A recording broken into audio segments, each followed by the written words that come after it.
Hello from Nipaluna, Hobart. I'm Alistair Hobday. We begin the briefing with a quick recap of what we covered in the last presentation. Back in March, there was a low risk of marine heat waves. We'd gone through the strongest part of summer warming, but even that relative amount of warming in the oceans for the time of year was relatively low. And so our encouragement was to start thinking about recovery as you enter the cooler months. We described upwelling processes around Australia, and particularly the locations where they occur. And the schematic on the right is to remind you that mostly coastal upwelling in Australia, when it's driven by the wind, is when the wind is blowing parallel to the coast, the water moves to the left-hand direction of the wind. And so that's why in Southeast Australia on the Bonnie coast, when you have those southeasterly winds, you get a very strong upwelling in South Australia. And we're also looking forward to the launch of the National Marine Science Strategy, which talks a lot about preparedness and being able to have good observing and response systems for ocean challenges. And that was launched on March the 26th at Parliament House in Canberra in a gala evening. And I very much enjoyed attending that. That strategy is available from the from the National Marine Science Committee website. Algal blooms have been in the media a lot over this last 12 or 14 months. So I was just going to do a quick recap of the challenges with trying to forecast something as difficult as an algal bloom relative to a marine heat wave. So algae to grow need three things. They need light, nutrients, and they need a water stratification to be able to hold them close to the surface so they don't sink to the seafloor. We get nutrients, and in the case of the South Australian bloom, the nutrients can come from rivers, such as from the Murray, or from upwelling, as I've just described from deeper water. Once you inject those nutrients into the surface waters where you have light, provided that those algae are not being mixed too deeply because the ocean is stratified, you can get a bloom occurring. And marine heat waves help with the stratification because they warm the surface waters, and that means the surface water is lighter and it tends to float. So you hold the algae in those surface waters. Now, which particular species respond well to those conditions can vary. And sometimes the nutrients directly lead to an algal bloom, for example, for diatoms. For other things like dinoflagellates, and that was the group of organisms that were in the South Australian algal bloom, they're actually relying on things like diatoms for food. And so the nutrients produce food that helps an algal bloom of dinoflagellates get going. Once that bloom has occurred, it can then lead to a range of things that lead to fish kills. When the algae dies, just when it's going and when it starts to die, it can start to deplete oxygen. When it's alive, algae make oxygen, just like trees. But when they die, they start to break down and oxygen is consumed. So if your fish are in a confined area, it can be that you get local depletion of oxygen and fish can die. If there's a lot of mucus being produced by those algae, then they can actually physically damage the gills or interfere with the process of breathing by fish. The third explanation is that they can produce toxins, and these toxins can be damaging to fish and pass up the food chain and not affect humans, or pass up the food chain and affect humans, or even directly produce substances that if they're inhaled in the atmosphere or as aerosols can directly affect humans. And it's all different mixes of species that lead to these different algal blooms. So it will be very difficult to recreate the exact set of circumstances that led to the South Australian algal bloom, despite our best efforts. On the next slide, it just is some analysis that was completed in 2021, which looked at whether or not blooms are becoming more frequent around the world. Using the map on the left-hand side, the group of authors then looked at the frequency of blooms in each of those different coloured areas, and the trend is shown in the middle set of graphs. In some of those lines, the curve is going up, and we're seeing an increased frequency of harmful algal blooms, and in other cases it's flat, and then in a few it's even slightly declining. And I've outlined the Australia-New Zealand box there, which at the scale of the whole Australia-New Zealand region, you would think from that the number of harmful algal blooms is actually decreasing over time. Zooming back into just Australia on the right-hand side, you can see that there have been relatively stable number of blooms over the period 1985 to 2020 in panel B, and they've been widely distributed around Australia. So coping with algal blooms is something that we've had to do and will continue to do in the future. I hope not at the scale at which South Australia has experienced the last 12 months.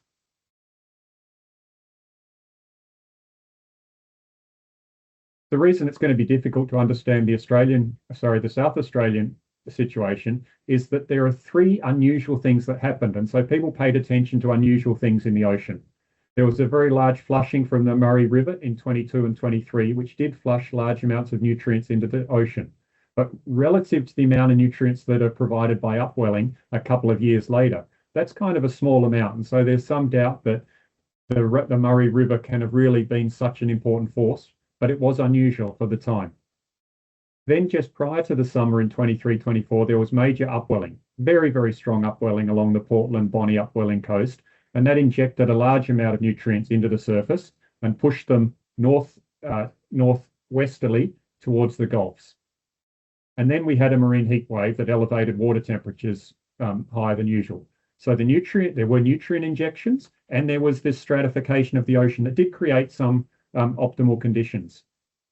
But it's going to be very difficult to recreate those and work out whether or not, if we got those three things again, would we even get a bloom? And that's because the algae that's affected South Australia is now very widely distributed.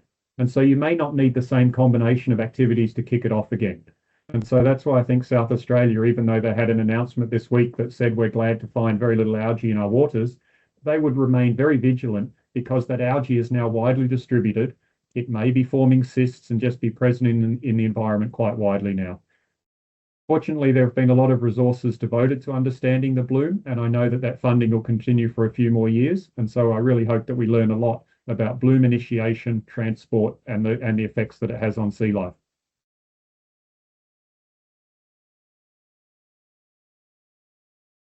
Okay, thanks, Alistair. So we'll move on to the next part of the briefing, which is around what we're seeing at the moment in our oceans around Australia. And so this is most recent conditions for March. So we haven't got April yet, even though it's now the 1st of May. That'll come through in the next couple of days. But what I wanted to show here in the map on the left is this beigey kind of color is the normal kind of temperatures you'd expect for March. So based on the last 100 or so years. So what we can see is around the Gulf and northern WA, we've actually had a pretty normal March. Around the southern part of the country, we're in this yellow colour, which is in the top 20% of SST, so sea surface temperatures you expect this time of year. And the area that does draw your eye is around the Victorian coast, parts of South Australia, and around Tassie, which are in this orange colour here, which is in the top 10% of what you would expect for March. So it is quite warm. It's not the same as the sort of temperatures we were seeing the last couple of years in March. However, there is that residual warmth. We put it in context with the last 120 odd years. You can see this red bar here is for that whole box that I've shown on the left. And you can see it's definitely warm, warmer than average, but it wouldn't rank in the top 10 years. This one here is last year, the year before that. But we then zoom into what's been going on in the last week. So this is the global picture, and the main reason we're showing this is just to see what's going on in the Pacific. So we'll talk more about El Nino, as in, pardon the pun, that's a hot topic at the moment.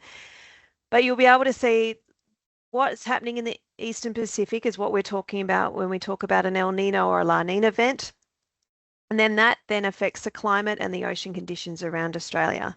And as Alistair and I will discuss, it's not the only ingredient, but it is certainly one to consider in the coming months and coming summer. So around Australia, everywhere that's white is what you'd normally expect for this time of year, so late April. There are a few warm patches around southern Tassie and off the coast of New South Wales and northern Victoria, but everywhere else around Australia is pretty much normal. If we take all that information and we just look at the global picture at the moment and where we're tracking compared to recent years, what we're looking at here on the left is the sea surface temperature. So this is from satellites. It's the very top thin layer of the ocean. The yellow line is what we saw in 2024. The orange line is last year, and this is us here in this dark red line here, and that's as of a couple of days ago. So the ocean is pretty warm, and it's almost as warm as we saw in 2024 or 28th of April in 2024.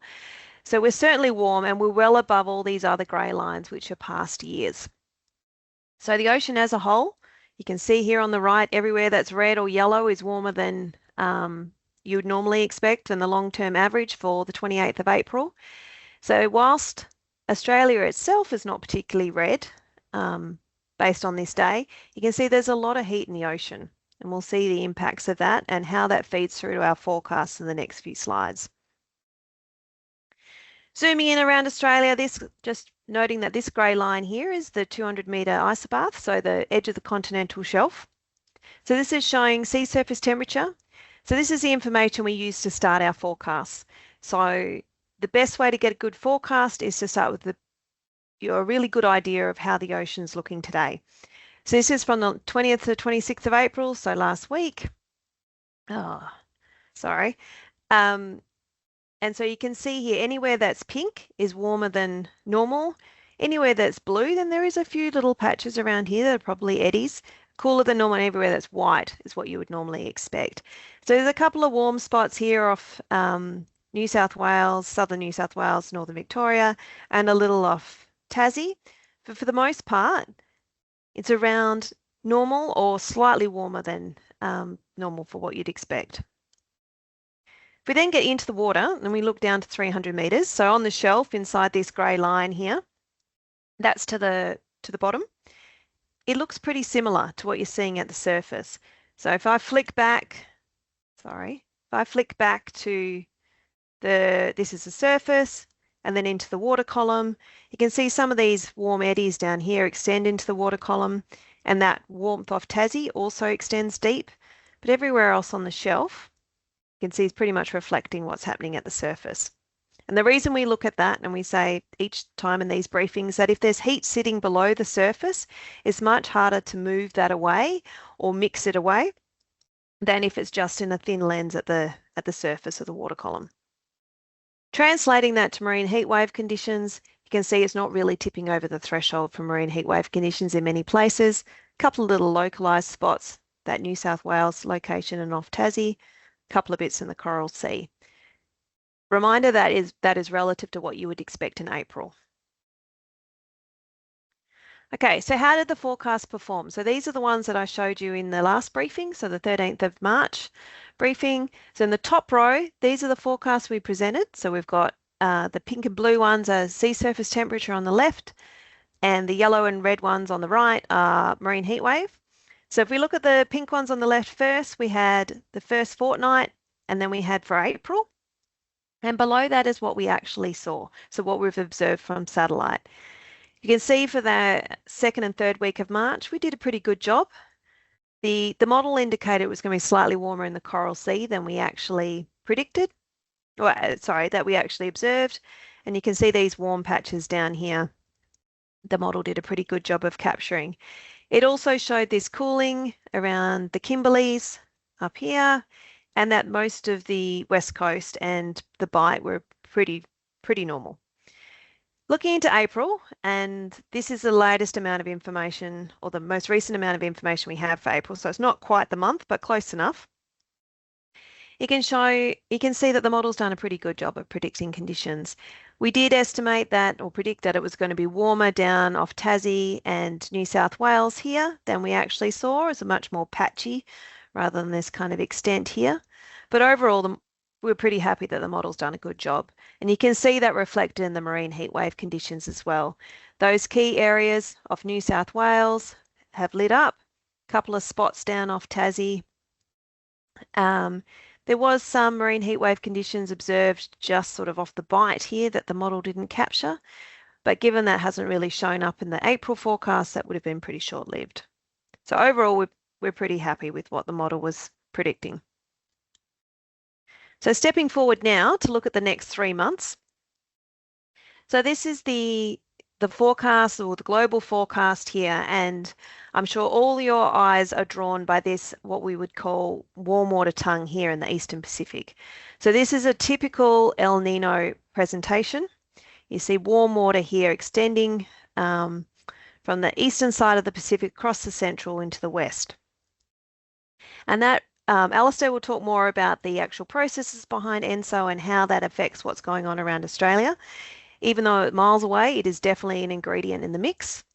And we also have the Indian Ocean dipole over here in the Indian Ocean. That's not doing much at the moment. That's typically active later in the year. Around Australia, for the next 3 months on average, you can see our conditions are slightly warmer than usual, but nowhere is lighting up in these high SSTs. We've got maybe 1 degree warmer in the Coral Sea. There's a patch here that we've seen in recent conditions persisting off New South Wales, Victoria and Tassie, but the majority of the country is around normal conditions for that season or slightly warmer. So looking at ENSO itself, so El Nino or La Nina, at the moment, based on the criteria the Bureau looks at, ENSO is neutral. So it's neither El Nino or La Nina. However, our model and the 7 other international models that we look at are all indicating an El Nino is likely to develop. So this is our forecast here.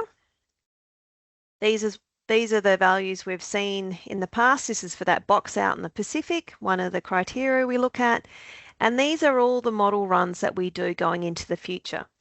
This green line's the average of that grey spaghetti, but you can see all these forecasts are all in this pink area of the graph, which indicates an El Nino. The spread between those shows there's a bit of uncertainty around how strong it will be. And we'll talk more about that later in the presentation as well. If you look over on the right, these are all the models, other models that we look at around the world. The Bureau's model is the top line here. And you can see in May, there are 2, ours and the European model, that are extending into El Nino conditions based on the temperatures in the Pacific. By June, you can see there's 4, maybe 5 that are starting to enter into this pink area for an El Nino. By July, all the models are indicating El Nino. The length of these bars show how strong the models are predicting the event to be. So is an increasing likelihood there will be an El Nino. However, there's uncertainty about when that event will be announced. You can see the models are all indicating a different time for it to meet that threshold, and also the strength. There's the other component that we also look at in not just the Pacific surface temperatures, but also the ocean atmosphere coupling. And what we mean by that is that the ocean and the atmosphere are working together to sustain that signal. And that is what's required for an El Nino to actually be declared. So the atmosphere needs to be responding to what the ocean is doing and the ocean to the atmosphere. So there's an important consideration as well. So the next, I guess, few slides are focusing in on Australia. And while we've been talking about El Nino, it is one ingredient in the mix of what drives ocean temperatures around Australia and also our climate. It is where a lot of our models get their predictability or their skill. So when there is a big climate driver like ENSO that is active, our models typically do better. But each ENSO event or each El Nino or La Nina is different and the patterns will look different. And Alistair will show some of the examples in the later slides. So what we're looking at here is rainfall and air temperature. So it's very important to look at the forecast for your region or your area, not just to look at the El Nino forecast, because how that signal comes from the Eastern Pacific to your part of the ocean is a complicated process. And that's why these models are designed in such a way to try and capture those different interactions. So what we can see here are the rainfall and air temperature outlooks. And so if you are, we were talking about the intertidal zone earlier before the presentation started. If you're in the coastal margins or close inshore, what's happening on land is also going to affect what's happening in your vicinity. So these two, on the left is rainfall and on the right is air temperature, so daytime temperatures. So what we can see here, this is the chance of exceeding your median rainfall. So everywhere that is brown is indicating it's a low chance of exceeding your median rainfall. So a drier than usual season for most of the East Coast and parts of WA. So that means less rainfall and freshwater inflows into your system than you would normally have from May to July, and a warmer than usual season for most of the country. You can see here on the right, everywhere is pretty much red in the southern part of the country. If we then take that information and we look at what are our chances of being really dry or really warm, so the lowest 20% of rainfall that you've seen in a location, or the warmest 20% in terms of air temperature, you can see there's quite a chance of it being really dry, particularly in WA, parts of Victoria and New South Wales and southern Queensland, and also up around the Kimberleys.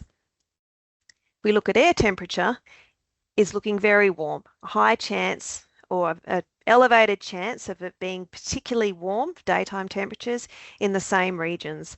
So southern Queensland, New South Wales, parts of Tassie, Victoria, and the very southern part of WA. So need to keep that in mind as well when we're looking at our ocean temperatures. Okay, so now the next 3 slides are the 3 months. We've got May, June, July coming up. In the bottom left, this is what we call our model skill. So we run the model for 40 years and we have a look at how well it predicts certain things in certain locations at different times of year. So essentially the take-home message from this little plot down the corner is everywhere that's green, the model does a pretty good job of predicting sea surface temperatures in May from this time of year, so the start of May essentially. On the left here, we've got sea surface temperatures. So in the model, that's the top 1 metre. So slightly different from what you get from a satellite. So if you think about the top 1 metre here, and the panel below it is the top 300 metres. So on the shelf, as I said earlier, that's to the bottom. Off the shelf is just down to top 300 metres. And so if you flick your eye between what is happening at the surface and what is happening below that, you can see they pretty much line up in this case. We're not seeing large areas that are really warm at the surface and then not underneath, or vice versa.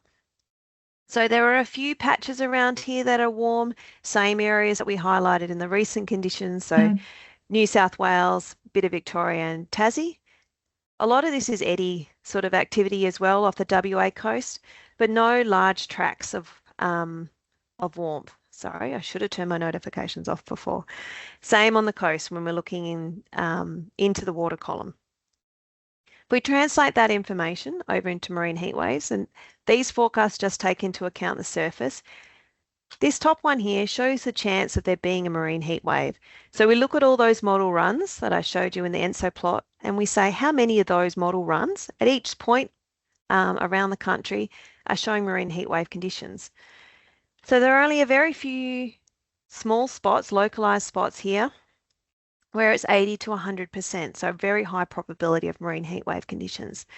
Everywhere else is pretty low. There's a slight spot here on the northwest shelf where it's from 60 to 70% of the forecasts are saying marine heat wave conditions, bearing in mind that is based on May temperatures. If we collapse that information down and say, all right, if we have a marine heat wave, what's the category? It's indicating, oh, sorry, I haven't updated that. I will update that. That's the wrong plot there. We'll see it in the next panel. Next slide, sorry. Okay.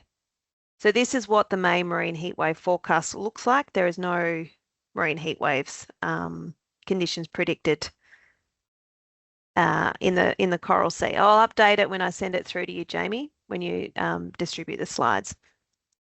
So for June, pretty similar to what we saw in May. So nowhere around the coast is really standing out as super warm. There is this area here off New South Wales and Victoria. Those regions have grown in size slightly, and a little off Tassie as well. So potentially a warm winter in those locations. If we get into the water column, you can see it is quite warm down at depth in those areas. Everywhere else around the coast and on the shelf, particularly through the Bight, Northwest Shelf and parts of the Coral Sea, it's slightly warmer than normal, but not especially. And you can see that reflected in the marine heat wave likelihood and the category. There's nowhere that's really lighting up except this area here off New South Wales and some off Victoria. You can see there's a high probability that marine heat wave conditions will develop in June there, but for the rest of the coastline, they're pretty low, 40% or lower. Our model performance for June, you can see in the bottom left-hand plot where it's everywhere it's green, the model does a pretty good job. These white areas are often hard to predict because there's lots of eddies, and so it's tricky for the model to get them in the right spot. Lastly, if we go through to July, it's pretty much the same story. The main differences that we're seeing in July from the May and June forecast is it is starting to warm up a little on the shelf, particularly through the bight. And you can see that with an increased likelihood of marine heatwave conditions relative to July, developing in the inshore and around Spencer Gulf, Gulf St. Vincent, and also a couple of spots here off the WA coast around Shark Bay. Everywhere else, the likelihood is low, and we've still got this spot here off further offshore now, off New South Wales and around Tassie. And you can see that both at the surface and also at depth when we look on the two plots on the left. As you can see down in the bottom corner here, our skill starts to drop off, and so it's harder for a model to predict further into the future. But you can see the model does a pretty good job, it's particularly around the southern coast where we're seeing this warming. We've got reasonable confidence in the model's prediction for that time of year. Okay, I think now I'll hand back to Alistair. Yeah, thanks, Claire. So we've had a pretty gentle summer in the end, and the winter looks like being fairly mild with respect to above average winter temperatures, except for those regions that Claire's talked about. And she's also shared some projections around El Nino out for the next 3 or 4 months. But already in the media, you're seeing lots of commentary around, is there going to be a big El Nino this coming summer? And in particular, as people working in forecasting, we think some of these calls are a bit premature.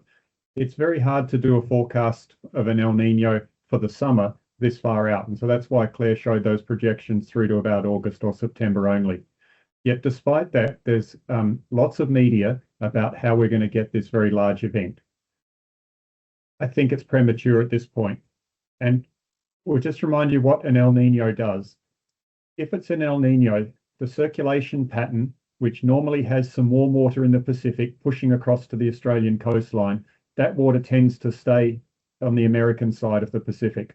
That's because the winds stop pushing it across. So we end up with cooler water than normal on Australia's northeast. Cooler water means less evaporation, and so there's less moisture in the atmosphere, and that's why we have a rainfall association in northeast Australia with El Nino signals. El Nino is when we get the warm water on the Americas side of the Pacific, and La Nina is when we see that warm water on the Australian side. And those patterns of where the water is moving to are reinforced by the atmosphere, and so that's called this ocean-atmosphere coupling. So if we see an El Nino, the water should be cooler off northeast Australia if you were going to use that single signal only. But it's not really fair to use that single signal only. The El Nino index that we look at is from this box in the center of the Pacific Ocean called Nino 3.4. And it does have connection to the Australian climate, just as it has connections to North and South America. But there are a whole lot of other things that influence our climate as well. And so just on this slide here, you can see that we've had 3 El Ninos that have been visible in this period of time since 2010. The largest of these was in 2015-16. The second largest were in 2009 and 2010, and then in 23-24. So we would expect then, well, if it was the biggest El Nino, it should have had the most dramatic impact on the Australian climate if we were to pay attention to it. When you look at that pattern on the next slide, though, you can see this is why we warn about not using just a single index. In fact, the warmest ocean temperatures around Australia over that period of time came in February 2025, and that was when we were in fact during a La Nina. So we just go back to the previous slide and we'll just point out that La Nina. So there's the La Nina on the lower right-hand side there. And so if you were looking at that index and making a single prediction about what temperatures off Australia are going to be like, you'd say, oh, it should be no problem. Going forward again to the next slide, you can see that while we were warmest during that La Nina period, in fact, the 23-24 El Nino was the second warmest ocean, and the very large El Nino in 2015-16 was only the third warmest around Australia. So it's a very noisy relationship. That's why we're cautious about saying on the basis of a signal at the moment in the center of the Pacific, what it would be like in February 2027. And even though there's lots in the media about it, I think we'd use that common phrase, be alert but not alarmed at this point. And it was during that La Nina year of 24-25, the summer there, that we saw these very dramatic heat wave impacts around Australia in a La Nina year. And this work with many of the researchers that contribute to marine heat wave preparation and forecasting around Australia, we've now published the paper that had this infographic on it a couple of weeks ago.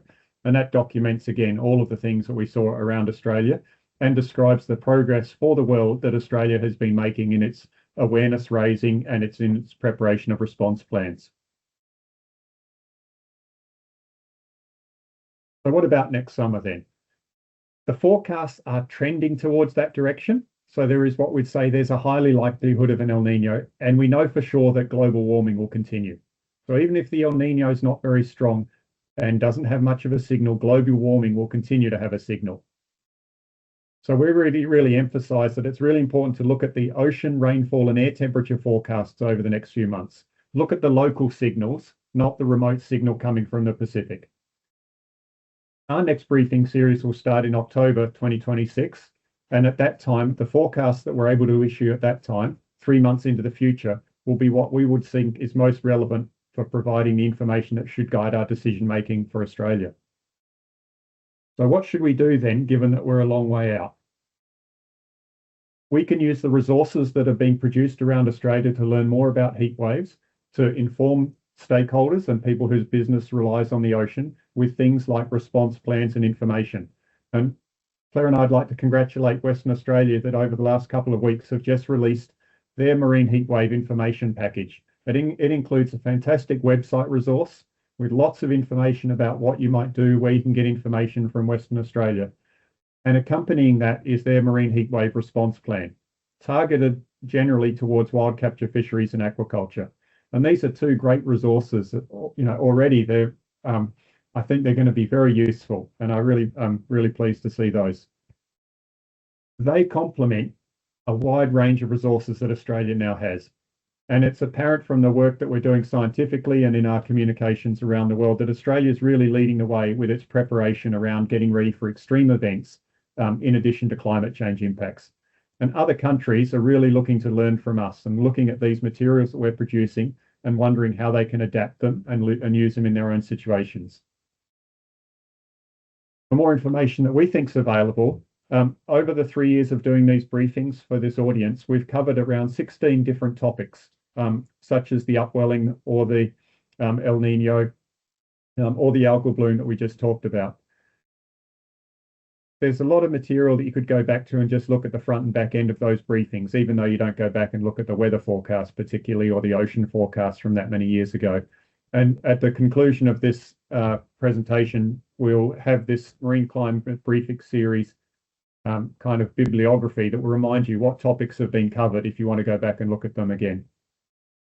As well as the briefing topics, we've got ocean forecasts, and I encourage you to click and open the website if you haven't done so before, just so you have it open in your browser in the background. And so those are available at the ocean forecasts and climate outlooks. Just like the Western Australian plan that we just showed on the previous slide, New South Wales, Tasmania and South Australia have all got resources now that show how they're going to do the preparation for coping with extreme events, should they be predicted or arise. So I think we're in a really great place compared to where we were 2 years ago. That was after 1 year of these briefings, and over the previous 2 years, the preparation work has really gone incredibly well. So now I'd say we're going into winter, we've got some early warning signs just to keep an eye on for the upcoming summer. So do the things over the next 6 months that take some time to establish. If you need to get in-water monitoring in place or get access to real-time data, start to do that now. If you're in a response situation, think about putting together the architecture for incident management teams. I think South Australia would be able to provide lots of guidance on what it means to try and get a team together without much preparation time. Knowing that extreme events are coming, though, you can be much better prepared if you've lined up those delegations, permissions, communication pathways ahead of time, just as we do for bushfires or flooding. And if you're going to get research infrastructure, research activities underway, I think now's the time to kick them off so that you have data before a marine heat wave emerges, and you can use that real-time research output to inform management decisions. use this opportunity time now to get ready for the summer. I would just wrap up by reminding you that the FIDC Extension Officer Network is also available for translating some of the results that we talk about on these presentations, and get in touch with your local Extension Officer to learn more or filter questions back to either this group or the Sea Change community that has been mentioned throughout the series.